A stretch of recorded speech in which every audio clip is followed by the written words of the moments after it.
महिला व बाल विकास विभागांच्या माध्यमातून दिलेल्या माहितीनुसार मुख्यमंत्री माझी लाडकी बहीण योजनेमध्ये ई-केवायसी करण्यासाठी आता नवीन नियमानुसार हे 3 कागदपत्रे लागणार आहेत। कोणकोणते कागदपत्रे आहेत या संदर्भातील पूर्ण माहिती आपण पुढे समजून घेऊया। बघा, मुख्यमंत्री माझी लाडकी बहीण योजना अंतर्गत सर्व लाभार्थी बहिणींना आता ई-केवायसी करणे बंधनकारक ठेवण्यात आलेले आहे।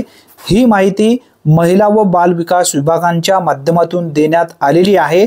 आता आपण यानंतर समजून घेऊया योजनेचा नियमित लाभ घेण्यासाठी आजच ई-केवायसी प्रक्रिया पूर्ण करा।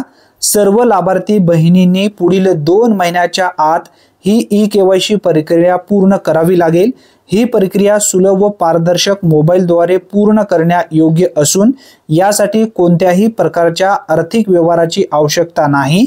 ही प्रक्रिया करताना कोणत्याही अडचणी आल्यास लाभार्थ्यांनी संबंधित अंगणवाडी सेविका किंवा महिला व बाल विकास कार्यालयाशी संपर्क साधावा। ई-केवायसी प्रक्रिया पूर्ण करण्यासाठी ladkibhin.maharashtra.gov.in या वेबसाईटला भेट द्यायची आहे।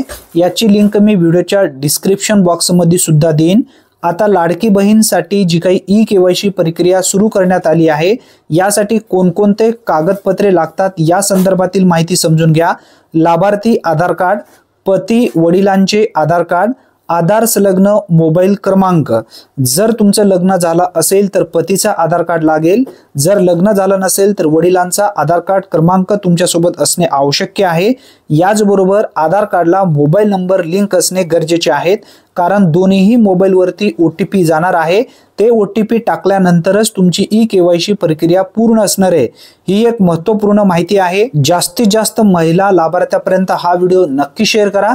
चॅनलवरती जर तुम्ही पहिल्यांदाच आला असाल तर अचूक अपडेटसाठी आताच आपल्या चॅनलला सबस्क्राइब करून ठेवा। धन्यवाद। पुन्हा भेटूया नवीन व्हिडिओमध्ये नवीन माहितीसह। तोपर्यंत जय हिंद, जय महाराष्ट्र।